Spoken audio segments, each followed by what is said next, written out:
Hey, what's going on? Welcome to the Doug Show. My name's Doug Cunnington, and today I'm going to talk to Jason Barnard about brand SERPs and the knowledge panel. This interview was originally aired on my now canceled, discontinued podcast called Ranking Revolution. And it was a great interview. Actually, Jason's pretty cool. I want to hang out with him sometime. We had a nice conversation before we started recording, and seems like a cool guy overall. So one cool thing, we do talk about the knowledge panel. And at the time that we recorded this, which looks like it was February of 2024, I didn't have a knowledge panel. If you Googled my name, Doug Cunnington, some other normal results came up. There were YouTube and some of my websites that are out there, of course. But I didn't have an actual knowledge panel. Since Google has been, well, Google's fucking bananas out there, but basically I have a knowledge panel now. So if you Google me, you can see there is a knowledge panel. There's other information. I don't know. I'm not sure how accurate it is. It's just whatever like Google organically came up with, which let's talk about Google for a second.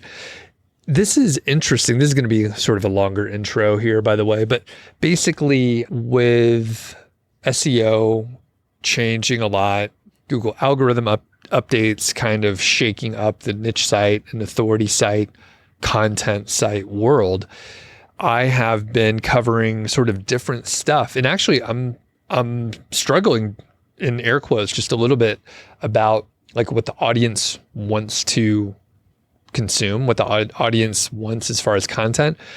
At its core, like this audience is really like side hustlers and entrepreneurs. And there are many, like a surprising number of like very advanced operators who are running companies, agencies. They may have a few different location independent businesses. So if I had to guess, it's probably like 10 to 20% of like these sort of high level operators that are working full-time, self-employed for themselves. And then this is just a guess. I've never done a survey, but roughly 80% are dabbling side hustlers. Maybe they haven't gotten started, but obviously there's a lot more people that are not doing this full time that are in the audience. I could be off. The audience skews different directions on YouTube versus the audio side. But all that to say, when I was thinking about like recording this intro, I went over to X, I went over to Twitter, which I don't do too often, but I'm on a few newsletters, and what I see is some of the chatter, some of the drama that goes on over there on X in the newsletters. And then like Shauna Newman, for example, she like breaks down some of the stuff that's going down over there and some of the discussion. And it's just a lot of drama. If you've listened to the show for a while, you know that I've stepped away from sort of like pure SEO for actually a long time now, but I'm more in the content production business where I'm producing these shows, and SEO doesn't come into play as much. Also, I'm not catering to like the YouTube algorithm very much. Occasionally I'll do a shorter form video, but largely I'm just publishing what I want to publish, when I want to publish it. And it removes a lot of the stress. It removes a lot of the components that lead to burnout, which happens all the time on YouTube. Any kind of creator, once things start getting traction, you end up in a spot where you're like, I have to keep doing this. I occasionally get on that treadmill and get in my own head often when I wake up in the middle of the night and end up thinking like, oh, what do I need to do? So anyway, I was over on X looking through just the drama between SEOs and like agency SEOs and maybe more like corporate SEO types against the niche site owners, which, I mean, hey, we were valid, citizens of the online world, make money online. And things changed really quickly. I'm reading the book, Revenge of the Tipping Point by Malcolm Gladwell. And great book, by the way, check it out. It's sort of like a new take on his original book, The Tipping Point, which is also very good. One of my favorites. I forgot how much I like Malcolm Gladwell.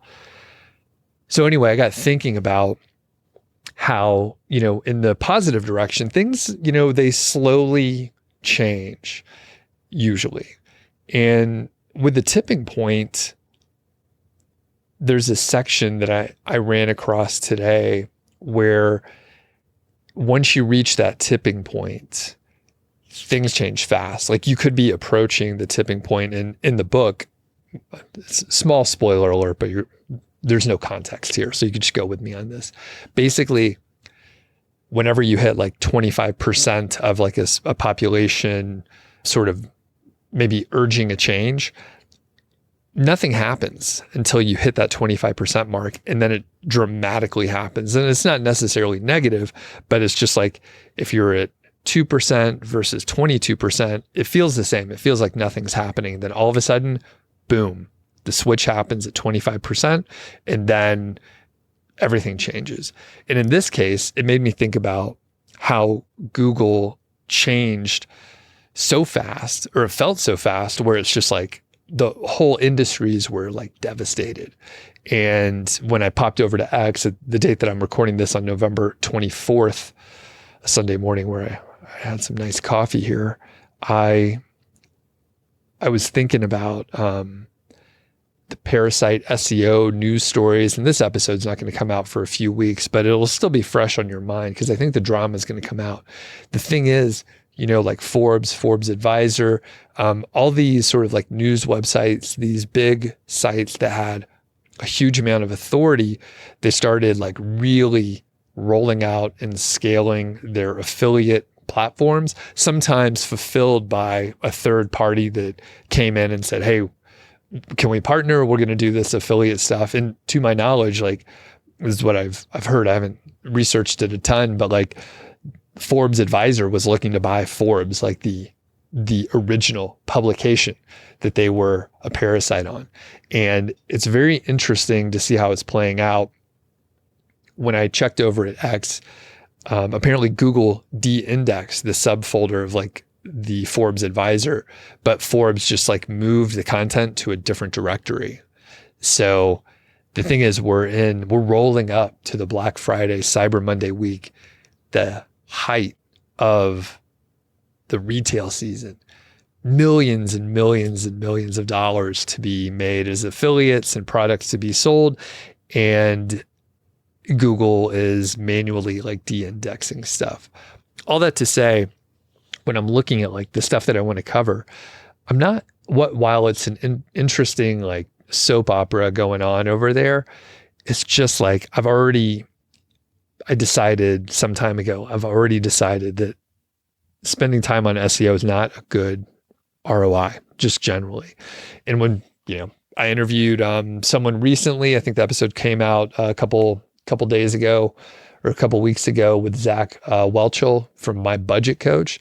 And, this is not super secret info, but he was saying, hey, I'm trying to, get some SEO. We're blogging out there, we're putting content, and I don't know if it's working. And people are trying to follow like the best practices. But like I met Zach at FinCon, which I think it originated as the Financial Bloggers Conference.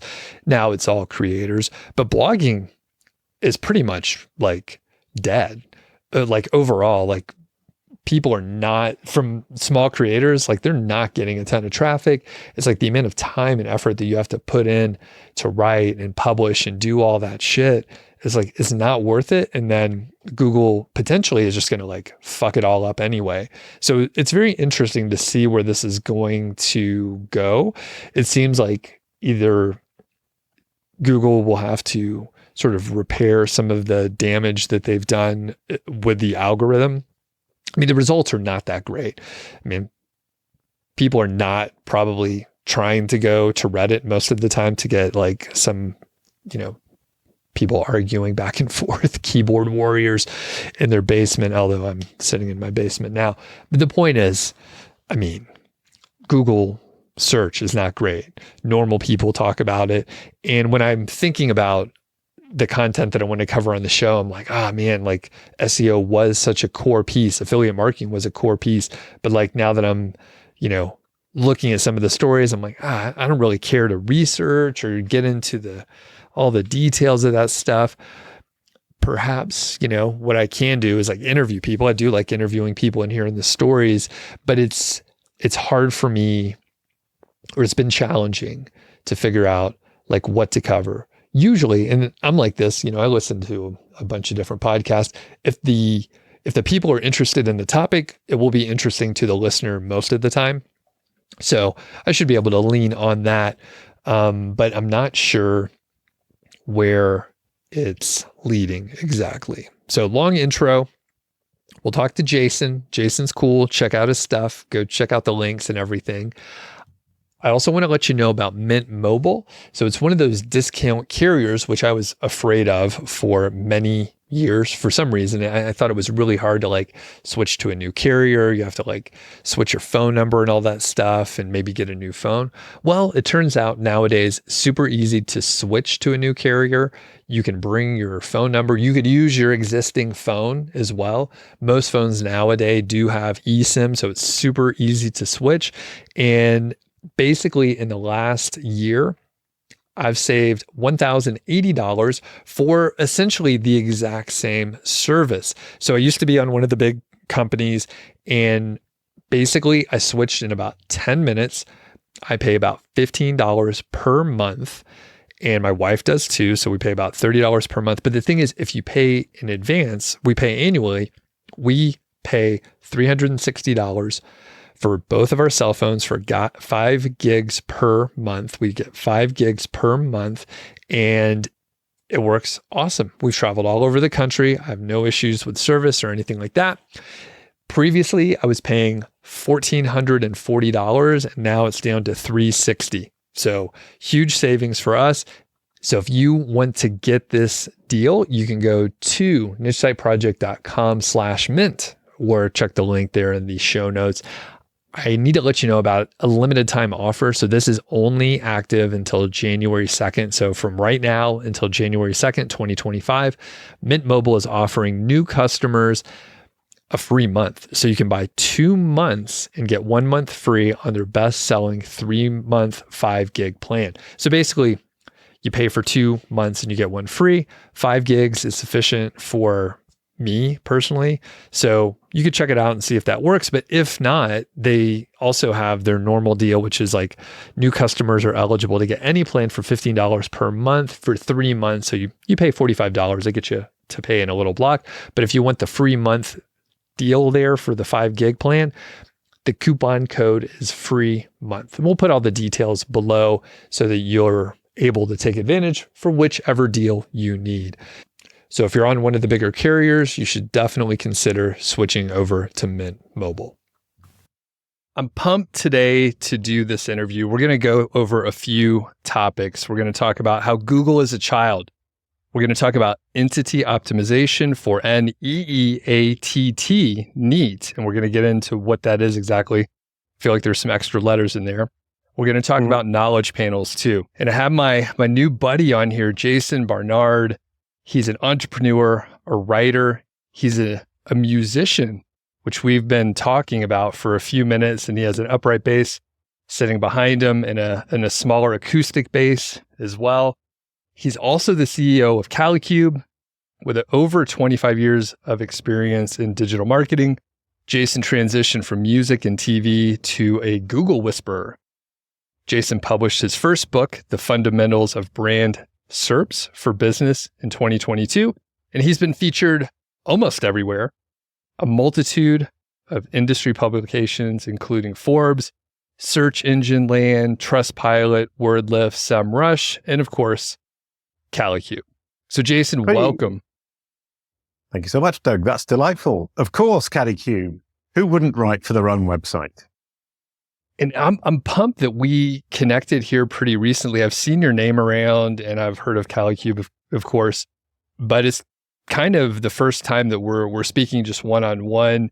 And before we get into all the details, I do want to hear a little bit about your history getting into SEO. And we can keep it brief. I know you've told this story many times, but talk about the transition getting into Google and kind of the time frame as well. Right. Yeah, well, I mean, the double bass doesn't even come into this story. So it's sitting there just to look pretty. But I was a professional double bass player. Then I got into the internet in 1998. because in 1998, my ex-wife and I created cartoon characters called Boo-Wah and Koala, and we couldn't get a record label or a book publisher or a TV company interested in the characters. So being incredibly determined, I created a website for Boo-Wah and Koala, the blue dog and the yellow koala for kids, and started building interactive games for children, songs, activities, animations using Macromedia Flash. Back in the day when Macromedia Flash was an animation tool, before Adobe bought it, and before it was killed by Steve Jobs. So I love Flash. And if anybody doesn't know what Flash is, go look it up online. Macromedia Flash or Adobe Flash. Generally hated. I love it. I still love it. It was so much fun. We could make interactive CD-ROMs for kids, streamable online, streaming in 1998. I mastered the art of streaming cartoons over a 14K modem. So that was the start of the internet adventure. Then what we did is to build interest and traffic. We obviously went to schools. We got schools coming in. We got recommendations from babysitting websites, but most of all, we got a lot of traffic from Google.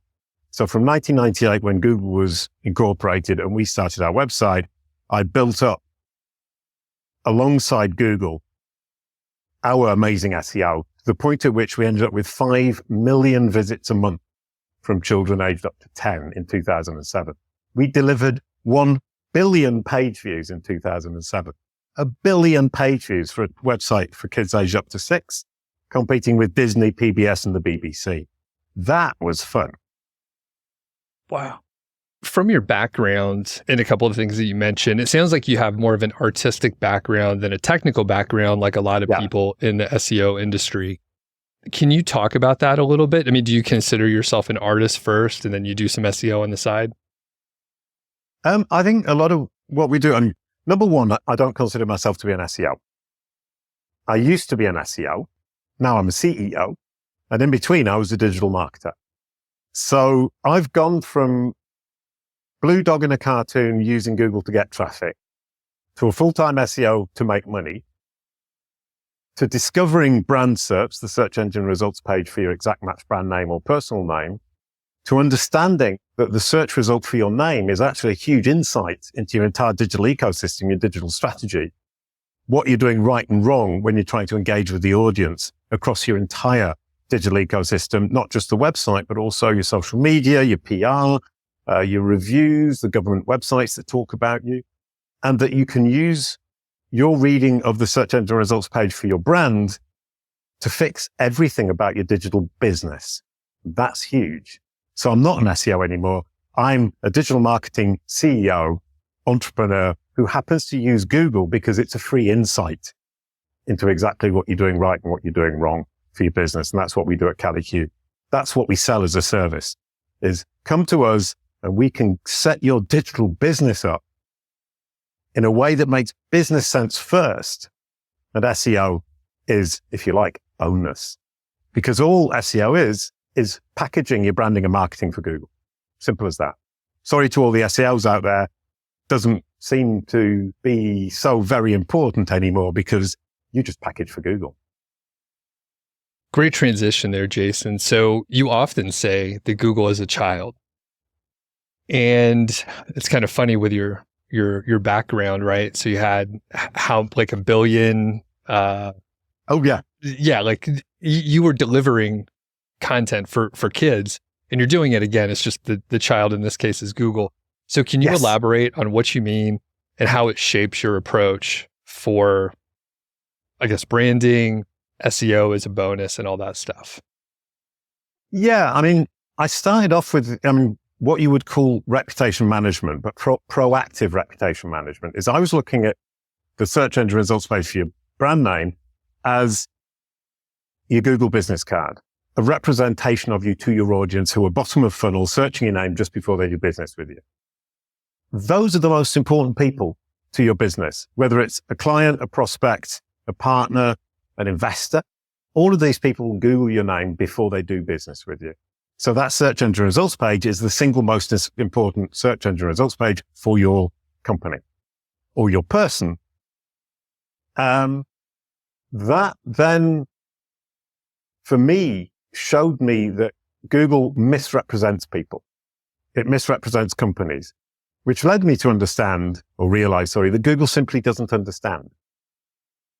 Then I realized, especially with entity SEO, Google is a child who wants to understand the entire world. And it's really struggling because the internet is a total mess. And what I see with our clients is they say to me, well, it's not a mess. Look, I search for this and I get these great results and it's pretty cool. And they forget that Google's actually organized the web for them. And if they had to look for it themselves, obviously that's not going to happen. It's not possible. So Google's understanding of the world is pretty good, but it's an understanding traditionally based on keyword counting and link counting.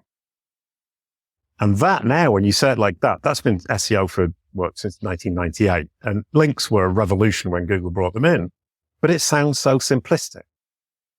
All it does is count words, count links.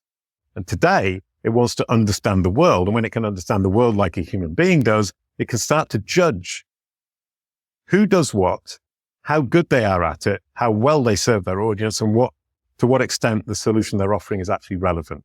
That's where we are. Okay. Sorry. When you mentioned, treat Google as a child.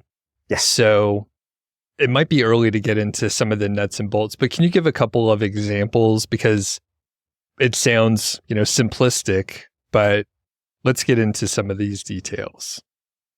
Yeah. I mean, the best example, and I like the way you phrase the question because it allows me to bring Boo-Wah back into the show. Boo-Wah the Blue Dog. I was a cartoon blue dog. I wrote the scripts. I wrote the songs. I sang. I did the music and I acted. So I was a voice actor. In 2012, I was looking for work as an SEO or digital marketer. And when you search my name, right at the top, it said Jason Barnard is a cartoon blue dog. When I tried to get clients, they would search my name, they would see that, and they wouldn't sign. So my realization at that point is the weight of evidence online indicates that Jason Barnard is indeed a blue dog. But for me, that was in the past. So I set about figuring out how to educate Google to understand that although I was a blue dog, I am now a digital marketer. And that involved changing its focus and changing the weight of evidence. So you have two things going on. Number one is changing the focus away from the blue dog without removing any information. And the second was creating the counterbalance, the weight of evidence that demonstrates that today I'm a digital marketer. And it was a really interesting process. That took me in the end about 3 months to actually get the blue dog removed from the top of the result, replaced with a digital marketer. The blue dog was still quite dominant. And today you will see it on the search engine results page. I keep saying search engine, on the SERP, on my brand SERP. And it's because I was doing an interview with some lawyers just before. So I had to keep saying search engine results page and I've got into the habit. So Boo-Wah the Blue Dog still appears on the page, but he doesn't dominate. Digital marketing dominates. And now we're looking at it in terms of cohorts. So a cohort is a group of people, companies, or any entity that acts in a predictable manner or will react in a predictable manner to a particular stimulus. So it's predictable groups. And that's how Google functions. GA4 functions on cohort analysis. The SERP, the whole page algorithm at Google and Bing work on cohort analysis as much as they work on ranking. So people in SEO or digital marketing who think, I just need to rank and everything's good, forget about the whole page algorithm, which does not only click analysis, mouse movement analysis, but also cohort analysis to understand when something that should rank should not be on the page. So although you've won the ranking game, you've lost the cohort, click, user behavior game of the whole page algorithm. And just to quickly explain that is Nathan Chalmers, who is the whole page algorithm guy at Bing, explained to me exactly how it works. Is that you have the different algorithms that will rank content, but at the end of the day, the whole page algorithm is designing the product that Bing is selling, which is the search results. And it has veto right on everything. and it has promotion rights on everything. So if it decides that a result is on page 2, but it should be on page 1, it can simply move it up. So you might have won the ranking game, but you may well lose the whole page game. Okay. And just as a side tangent here, in preparation for doing this interview, I Googled myself, which honestly, I do it every day. No, I'm just kidding. I hardly ever do this. And I was like, oh, I'm just curious, like what is out there? And kind of like you said, I was like, oh, there's some things that make sense. I have a lot of content out there. I've been interviewed in places. I've guest posted. I have my own content. It is a mess, just like you said. Yeah. And it wasn't in my head to try to focus on any one certain area. So like I said, I don't have a specific sort of question here. Maybe we look at it later or I look at it later. But I think one key thing for me currently is I'm not trying to sell to clients. I'm not trying to do anything specific. I don't have a clear goal, right? So it's a little bit harder for me other than my own personal brand where I just hope most of the stuff that pops up is accurate. Maybe some of the most recent things that I have worked on versus something from 8 years ago, which isn't relevant. It looked that way, when I kind of scrolled through. Do you have any insight or other things that I might look at just from my own personal brand and personal perspective based on what I just mentioned?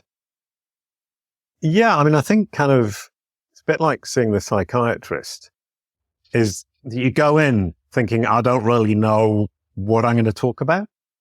And then the psychiatrist will bring you to talk about the topics that make sense to you and that are important to you and help you to sort them out little by little. Google is your psychiatrist now.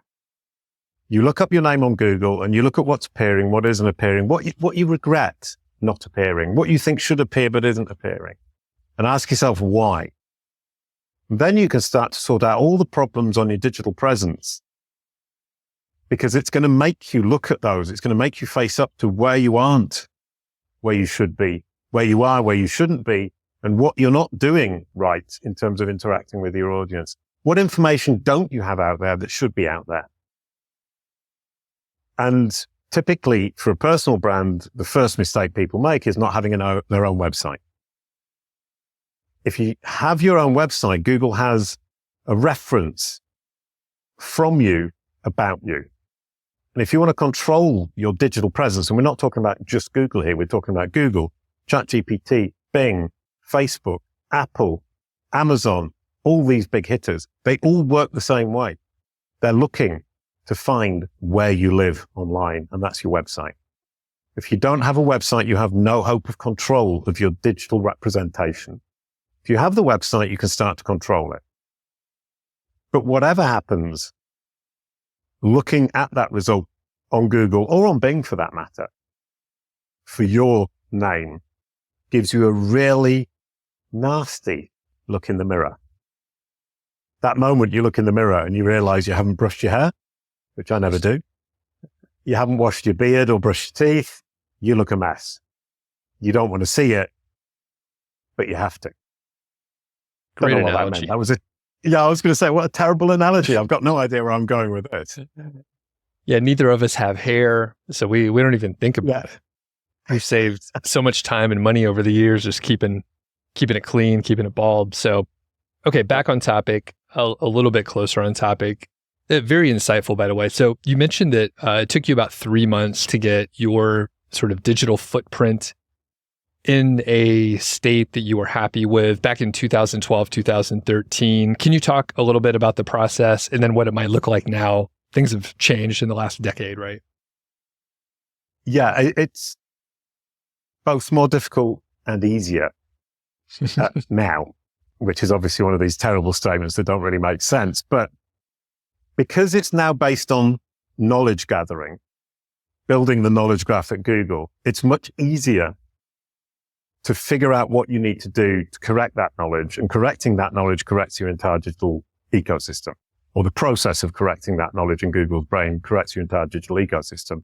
12 years ago, it was these different algorithms fighting with each other, and each one had its different ideas, the different priorities, getting the videos to rank or images, would be multiple different strategies. And today they're all holistically mapped together. So it becomes easier. And yet the whole system is significantly more complex because we're looking at natural language processing mixed with knowledge that don't talk to each other, mixed with the algorithms, multiple vertical algorithms for the videos, for the images, for the blue links. And you've got to take all of that into account, and it becomes very quickly overwhelming. Where do I start? What do I do? I've got no idea. But if you start by correcting knowledge, you're building the foundation. And as you build block by block, you realize that it's incredibly logical, incredibly easy to prioritize, and incredibly powerful. And so what Kalicube Pro does, which I built in 2015, I built Kalicube Pro to crawl Google, compile a list of all references to you, and prioritize them for knowledge. Then you just go through the list from top to bottom, and you correct everything, making the message clear, consistent, corroboration across your entire digital ecosystem. That's what we call the Kalicube Spring Clean. And everybody has to do that when they start working with Kalicube. The first step is your huge spring clean. If we've got a spring clean, we've got a foundation, we can build anything, literally anything on that foundation. If you don't have that foundation, anything you build will fall over. Perfect. So it gives you a list, sort of prioritized, I suspect, so you know that you can get most bang for the buck as far as effort as you work through it. Great. Yeah. And I think the prioritization is Google's priority in the sense that, I built the algorithm, so obviously it's my interpretation, but my little brain built the algorithm and it hasn't missed yet. Literally, you can go through half the list and the thing will be corrected. We advise everyone to go through the whole list. It would be like cleaning your front room, but not cleaning your bedroom. What happens if your guests look in the bedroom when they're looking for the toilet? Oh, clean the bedroom when your friends come round. That's another really silly analogy that I just made up and I've got no idea where it goes. No, that's the main reason we invite people over, just so we clean the house. I don't know if that's a strategy you use too, but highly effective, right? Yep. That's a true story, unfortunately. Okay. Moving on, I think it's a perfect time to move into entity optimization, which you talk about a lot, especially for Neat. And for people that are unfamiliar, can you go into the details of NEATT for us? Yeah, it gets confusing. There's too many letters. Obviously, Google talked about EAT, expertise, authoritativeness, and trustworthiness. Then they added experience because they said, well, expertise, authoritativeness, and trustworthiness needs experience. But they stopped there. And we've been calling that EAT credibility. So we just call it credibility because it's easier to explain to clients. And then it occurred to me that a lot of what we do at Kalicube is actually PR dressed up with SEO or PR packaged with SEO. Notability is hugely important. Not notability in the Wikipedia sense. People often say to me, oh, so I need a Wikipedia page. No, you don't want or need. You don't want to go near Wikipedia if you can avoid it. Because Wikipedia is great for your ego, but it's really bad for managing your brand narrative. You're handing over your brand narrative, understanding of the facts about you, to third-party, faceless Wikipedians who don't actually know what they're talking about. So don't go Wikipedia unless you really have to, because you don't need Wikipedia for managing your entity. Back to EAT, notability is notability within your industry, just like authority is within your industry. It's all very, very niche. If you're an expert in a niche, makes sense. If you're an expert in everything, it doesn't make sense. So you're an expert in a niche, you're experienced in a niche, you're authoritative in a niche, you're trustworthy for that niche. For example, I would be trustworthy as a musician. I'm not trustworthy as a plumber. So even trust is niche. Then notability is niche. I'm famous as a musician, but I'm not famous as plumber. And transparency is the other T at the end. If you're not transparent, how can we trust you? So it's notability, expertise, experience, authoritativeness, trustworthiness, and transparency. That's NEAT. We call it NEAT credibility. If you miss any of those aspects, you're not doing your job. And interestingly enough, what Google has said is that's what we're looking for in the algorithms. There's no measurement or neat score. Fine. There doesn't have to be. What they're trying to do is evaluate how people feel about you, how people perceive you. So don't think about, does Google have a score for neat? Think about, what is Google trying to achieve by measuring it in some way? They're trying to achieve an understanding of people's perception of your trustability, your credibility. So if you look at it from that perspective, it becomes much, much, much simpler. Then what we can look at is, does credibility mean anything if Google doesn't understand who you are? The answer is no. I've been saying this for 4 or 5 years. If Google doesn't understand who you are, credibility means nothing. You can't build credibility on something that it hasn't understood. Now what we're looking at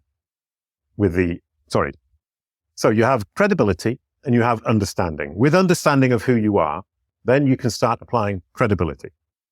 Credibility used to be just links.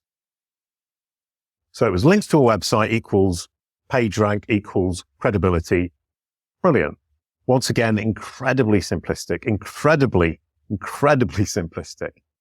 What Google couldn't do was apply things like awards, qualifications, reviews, history of the company, the history of my publications as a person, because it was looking at just the website. Now it's looking for who is the author of the content and who is the owner of the website. So in Google's quality rater guidelines, they now no longer talk about website in this context. They talk about website owner. They talk about author. If they can understand who the website owner is, they can apply credibility signals in addition to the links to the website that simply represents the entity. A website is just a representation of the entity. It represents the company behind the website or the person behind the website. So if you look at links, they're like this much. And then you add all of the other credibility signals, awards, history, articles published, happy clients, reviews, so on and so forth. You can immediately see that with links, you're hitting a glass ceiling very, very, very quickly. And it's a very, very solid. I said glass ceiling. It's not. It's a concrete ceiling that you can't break. Links have got this much. If you're not working on your credibility signals based on entity understanding, i.e. Google knows who you are so it can apply those signals, whatever they may be, you're stuck with links and you're going to lose the war, the game, and the battle. Here's a quick word from our sponsor that keeps bringing you this podcast for free. Thanks a lot to MyBudgetCoach. Are you tired of living paycheck to paycheck? Do you feel like no matter what you do, you can't get ahead? You want to reach a place of thriving, not just surviving, but you don't know how, at least until you discover MyBudgetCoach. MyBudgetCoach is the first budgeting app that connects you to a real-life coach from day one.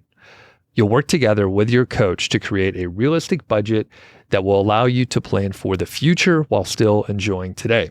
Since it's both online and an app on your phone, you can budget on the go. And the crazy thing, we talk about this paycheck to paycheck thing, and it's not just sort of lower income folks. There are some very high income people, and I knew a lot of folks that were literally living paycheck to paycheck, where if they lost their job, they would be in a little bit of trouble. They would have to go into debt immediately, and you want to stay out of that place. So the thing is, MyBudgetCoach can help you get there. So MyBudgetCoach can even sync the transactions from your bank account so you can keep everything straight, again, while you're on the go. MyBudgetCoach uses a zero-based budget model, which is very similar to a digital envelope system. So it's very easy to keep track of. It's not confusing. So it is perfect for people with a consistent salary, or if you have fluctuating income like entrepreneurs like us. The built-in coach feature ensures that you can get through any tough spots along the way. Like if you have a question about the app or maybe some decision that you're about to make, the coach can help you out. So you can message your coach at any time or set up a one-on-one call as you need them. With MyBudgetCoach, you can finally break the cycle of paycheck to paycheck by paying for this month's bills with last month's paycheck. It's amazing what some breathing room can do for you. Begin your lifelong love of budgeting today with a 35-day free trial only at MyBudgetCoach. Thanks a lot to MyBudgetCoach, and let's get back to the show.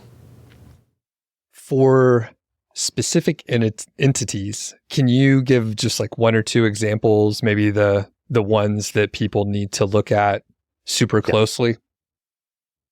The company, the CEO, the founder, the reviewer. If you're in YMYL, that's particularly important. Who has reviewed all your articles? Get that person understood, and Google will then understand that somebody qualified has reviewed all these articles. The authors. Those are the key ones for the global website and content. But then you would also want to go into the products. Products are entities. So you want it to understand your products or your services as entities.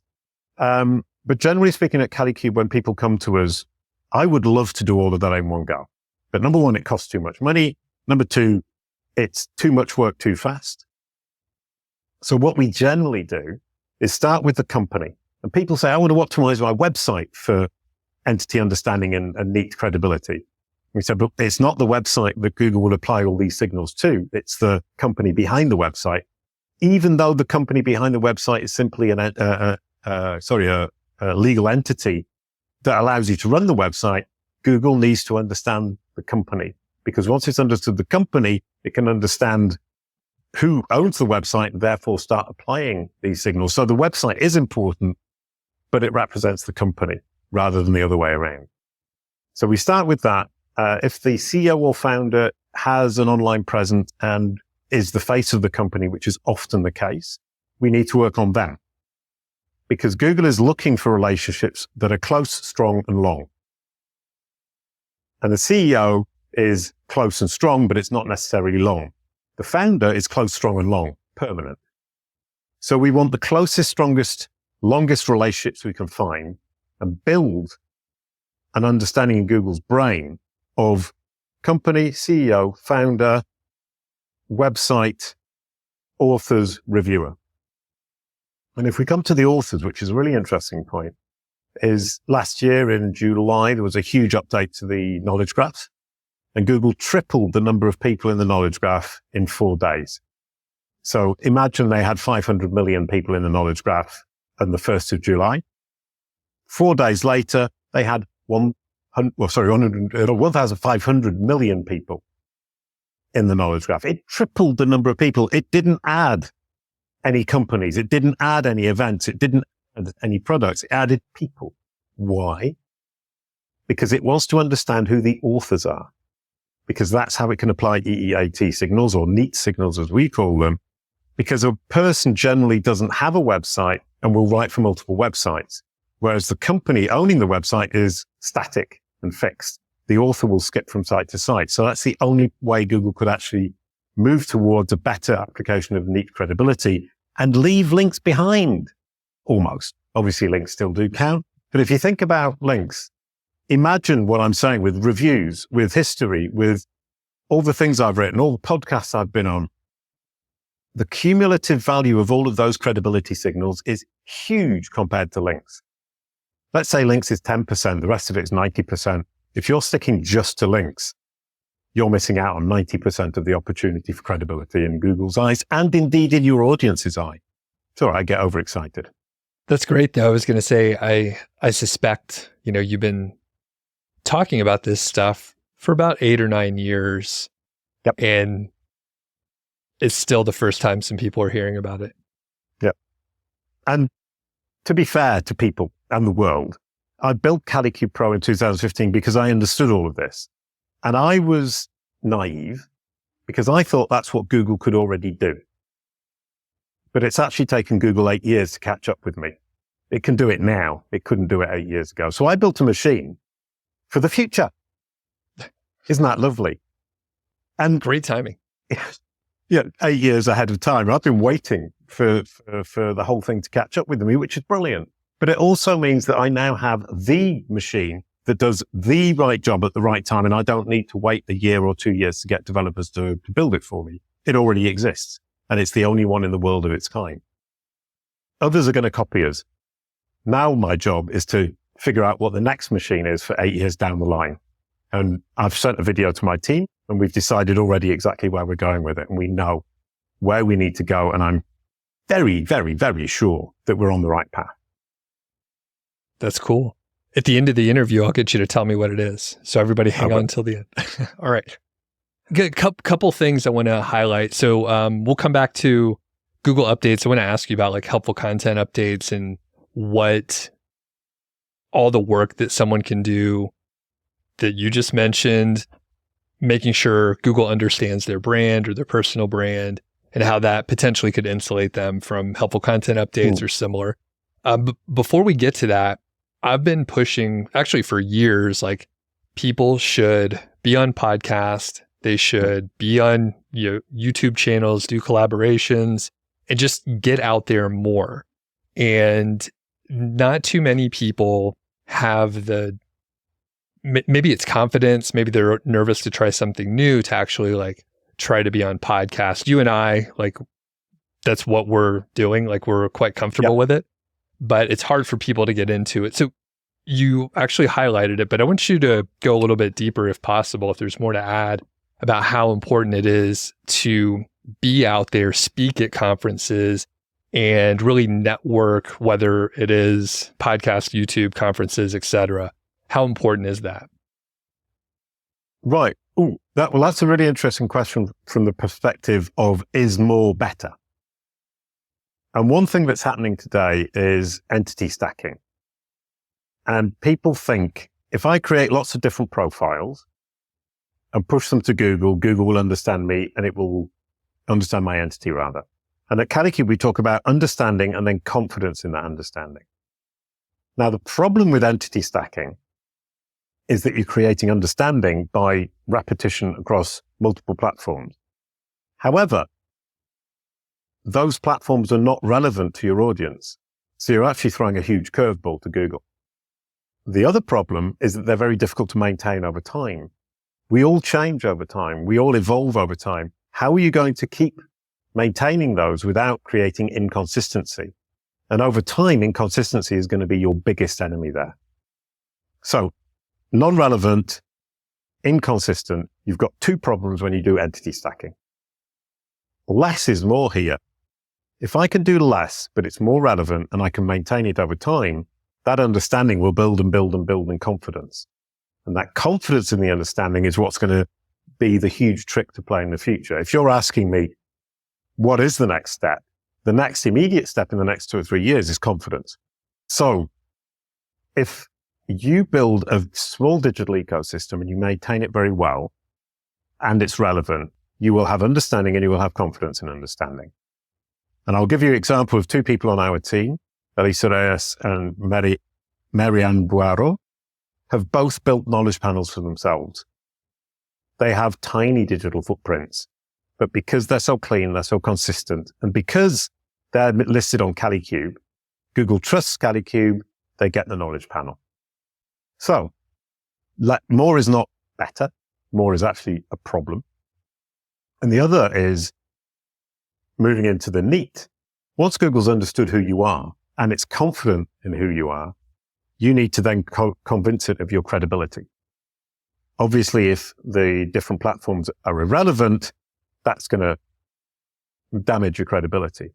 But then credibility is also to do with notability, demonstrating your expertise, demonstrating your authority, demonstrating your experience, then demonstrating how trustworthy you are, and doing it all in a very transparent manner.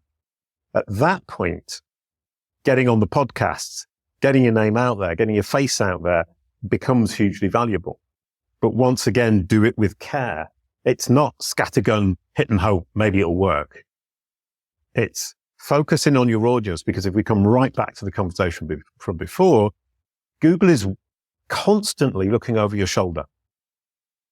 Who is this person engaging with? Who are they related to? Who are they on the podcast with? Does this make sense to the cohort that I expect them to belong to? And if you think about cohorts, I'm at the middle of the cohort in digital marketing, let's say. If I suddenly do a podcast about plumbing that doesn't talk about digital marketing at all, digital marketing for plumbers will be fine. But if I'm on a plumbing podcast talking about how I love to fiddle with my pipes in my home, which sounds a bit strange. No, I say it. It's like a magnet pulling me away from the center of the cohort I actually belong to. So it's damaging Google's understanding, its confidence in its understanding, but also my neat, because neat is niche. Ooh, I like that. Neat is niche. Alliterations are always good. Okay. It's interesting because, again, I'm thinking about my own digital footprint out there, and it is somewhat scattered. I actually have like 2 podcasts. I'm in like this sort of SEO and digital marketing area, but I'm also in the financial independence and personal finance area. And the thing is, like, I mean, I have like two things going on in separate areas, and I'm fine with that. So I can see how it can get a little scattered. And then additionally, one thing that I have going on, and this is just kind of an odd thing, probably a little unusual, but so I have the keyword golden ratio, and there are a lot of blogs that thought, oh, I'm going to write an article on that. And they just go, regurgitate the information typically. And a lot of times they'll mention my name, but they don't link back to my site because they're trying to rank for the term, right? So they're just like, this is a cool idea. It's good for the blog. And they go from there. So not only do I have like not very much control, but because I'm out there talking about things, people will also write about it. And then it is so scattered. So I could see how it can get complicated, but I think perhaps I'm kind of a rare example because I am spread in 2 different areas that are basically unrelated. So Any thoughts on that? I mean, there's no question there. No, there is. Multifacetedness. All human beings are multifaceted. Some are more multifaceted than others. But getting Google to understand that we have multiple facets is part of our job. So if we go back to Boo Wow the Blue Dog and the double bass punk folk music, that information still exists online. Google still knows that I was a musician and that I was a blue dog, but it doesn't focus on it. And that's the hugely difficult balance to keep. And I think that is actually probably the biggest value added that Kalicube brings. Because doing it yourself, it's going to be impossible for you to find that balance. Doing it with data from Google through the Kalicube Pro platform allows us to figure out where that balance is going to be. And I'll give you a really good example. You were talking about classification. Sorry, you were talking about the helpful content update. And Gary Illyush said, lots of classification. We've reclassified lots of stuff. We've become significantly better at classification. The knowledge graph update 2 months before was people. Google deleted the subtitles of, I think it was about half, all the people in the knowledge graph. A subtitle is a categorization. They deleted absolutely loads, 50%, let's say. I can't remember if that's the right number. Please don't quote me on it. Look at the article we wrote about the killer whale update, which is what we called it. The knowledge graph update from July is the biggest update I have seen in 25 years working alongside Google by a long chalk. And there is no understating how huge this was because it's the day the knowledge graph suddenly got involved with the helpful content update. That is huge. But the one thing that they reclassified the least is writers and authors, which clearly indicates they're looking for who's written the article, who's producing the content so that they can apply neat signals and start to figure out where the AI content is. Because if it knows who the author is, it knows it's not AI, unless the author is cheating and using AI, in which case they use author vectors to decide if the author actually did write the article or not. And author vectors is something Bill Slavsky talked to me about, is it's basically your fingerprint. You have a style of writing that the machine can identify at a glance. Is this you or is it AI? Is it you or is it a ghostwriter? It knows who you are and it can therefore understand, did you write it or not? Then you get your neat signals. Then you're in a really powerful position. So ironically, in the age of AI, handwriting stuff is going to be more valuable if you're recognized as an entity. I've actually forgotten where this question started all of a sudden. Oh, it was about classification. And so the example I was going to give you is that I used to be a musician in Google's brain. It's a Jason Barnard musician. I was classified as a musician because the musician side of me is the most easy for Google to understand. Then it classified me as an SEO professional. Then we got it to change me to author writer. So when we published this book here, The Fundamentals of Brand Search for Business, I got myself reclassified as an author. Google did the killer whale update and reclassified a lot of people as authors and writers because it was saying, for example, Olga Zar was saying, oh, I want to be an SEO professional. He said, no, you don't. You want to be a writer who specializes in SEO. It's better to be recognized by Google as a writer who has a specialist topic than be an SEO in Google's brain, because then your content has more value in terms of credibility. Then, of course, Kalicube being Kalicube, Jason Barnard being Jason Barnard, I can't let that lie. So against the flow of what Google's trying to do, identify writers, I decided to change my subtitle to entrepreneur. And we just managed it. It took us 2 months. So Google then switched me from writer to entrepreneur, so I can get Google to reclassify people. And that classification is huge because as an entrepreneur, if you think about whatever projects I'm doing, as an author, my credibility gets applied to my articles. As an entrepreneur, my credibility gets applied to my company. That's better for me. If I start another project, my credibility will be applied to that other project. So you really need to think about your categorization, your classification, to understand which is the best one for you in terms of your audience and Google. And obviously for my audience, if I'm going out saying, well, I'm an SEO professional, great, wonderful. I'm an entrepreneur. That's pretty impressive. Makes me seem more important, even though I'm not. So being able to, and I will say the word manipulate Google, is huge power. That's great. It makes me really think about what I might need to do. I'm lazy by nature, so I may not do anything and just let it sit where it is. But there could be, I'm writing a book right now, so there could be a scenario where it makes sense for me to really manipulate, or, it's giving Google the data that we want it to see sort of up front. Yeah. It's shining a light on the stuff that we want Google to focus on, which is what I did with the Blue Dog, what I'm now doing with Entrepreneur. It's really important to make sure that you decide, Google, John Mueller, Gary Irish, they say, don't make Google guess. It's a bit trite as a thing to say, but it's you who makes the decision. You decide which pages are important on your website that should be indexed. You decide who you are. You decide how you should be perceived by your audience. Don't let Google make its own mind up. And here's an analogy I did use in the past, and I've forgotten about for a while, is letting Google decide who you are and how to represent you to your audience is like letting your mother pick your clothes to go to the high school dance. That's a good one. Yeah. Okay. So we're coming up towards the end here. And do you have a hard stop, by the way? Yeah, in 8 minutes. Okay, perfect. So quickly, let's cover two things. One, I'm curious about helpful content update, maybe some of the other recent updates.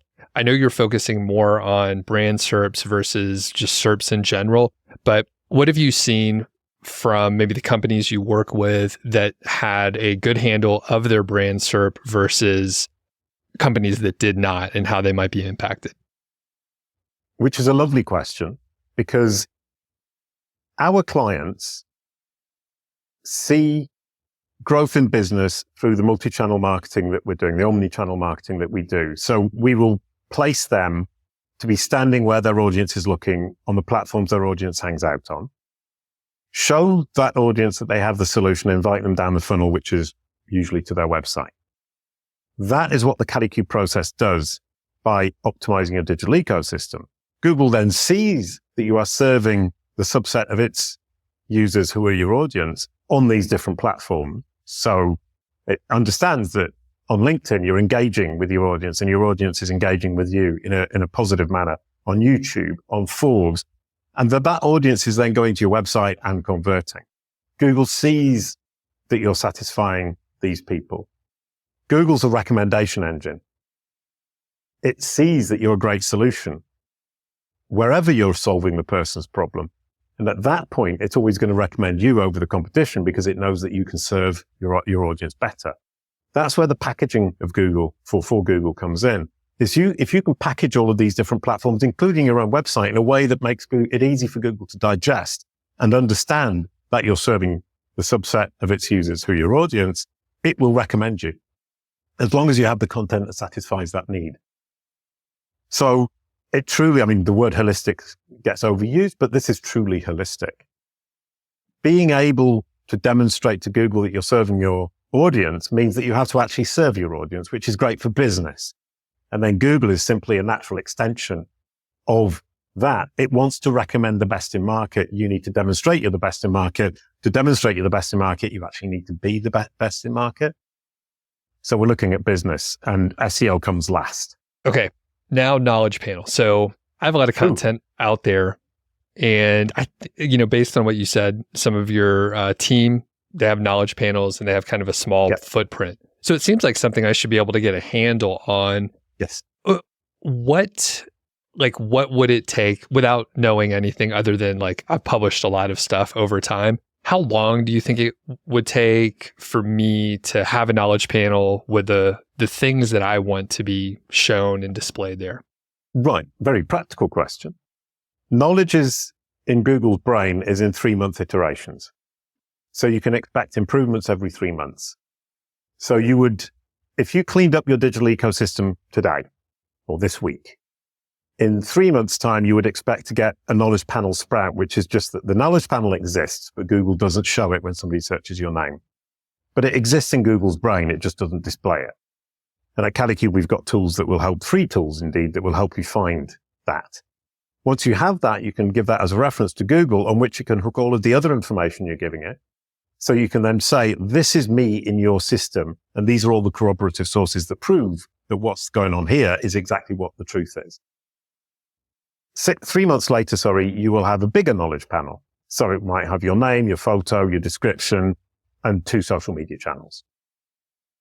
At that point, if your name is ambiguous, it won't trigger when somebody searches your name. But if your name isn't ambiguous, it probably will. If you're in a geo region where you're notable, then it probably will as well. But it wouldn't trigger in Australia if you're living in Canada. 3 months later, you would probably have your age, a company you founded, and potentially the people also search for, which is the other people that Google associates with you, so your cohort. And that's when you start to see where Google sees you as part of the internet, the wider world. And after 12 months, you would expect to have what we call the knowledge panel cards. If you search for Leonardo DiCaprio, you will see a really lovely representation with knowledge panel cards that are colored, with a video, with Twitter, with photos, with information. And that process, if you do it right, would take about 12 months in 3-month iterations. And one point about the knowledge panel cards, if you search for somebody, Beyonce, Leonardo DiCaprio, who are famous, you say, yeah, that's normal. If you search for Jason Barnard, Jasonbarnard, you'll see the same thing. I look really famous, but I'm not. Google is simply very confident and wants to represent me in the best way it can because I've educated it over the last 12 years. And those knowledge panel cards are actually precursor to Search Generative Experience. They were the first iteration of Search Generative Experience, and they've been around for 3 years, I think now, maybe 4. And we mastered how to manage them 2-3 years ago. So Search Generative Experience for Kalicube is a tiny step from what we were already doing. And what we realized when it was launched, Bing Chat, then Search Generative Experience in 2023, is Kalicube had already solved that problem before it even became a problem. That's cool. All right. We got to wrap it up here. I'm going to link up to all the places that you're available, but can you tell us who the right user and customer is for Kalicube? Yeah. Anybody who has a personal brand that's important for their business or their career. So if you own a company, if you're the founder of a company, a CEO of a company, your personal brand is part of the representation of your business. You are the face of the company. You're the perfect client for us. If you're an aspiring actor, an aspiring writer, but you're a C-list celebrity and you want to appear to be a B-list celebrity, we can make that happen for you. We can make you look more important, more famous, more authoritative than you really are. If you're on the speaking circuit, people are going to Google your name before they book you to speak. If they see this incredibly impressive result, they'll think, oh, they're a B-list celebrity. I'll book them in because it's going to bring the audience. But you're actually a C or a D-list celebrity. A friend of mine said to me, Jason, you're a D-list celebrity. I was so disappointed. And then he said, publish a book and we can move you up to the C-list. But in fact, your knowledge panel already makes you look like a B-list celebrity. So you don't need the book because the appearances is what matters. That's what really we do. Cool. Awesome. Jason, Scott Turman, shame on you for saying that to me, but it was a really good insight. Yeah, it's a great analogy. And yeah, this has been a real pleasure, Jason. I wish we could talk for longer. Thanks for pulling the bass around, the double bass around. And the cat. Yeah, the cat. Great guest as well. So yeah, have a great day. This has been a wonderful interview, and we'll link up so everyone can find you and CaliCube, and Google Jason out there. Check out his knowledge panel. Brilliant. Thanks so much, Doug.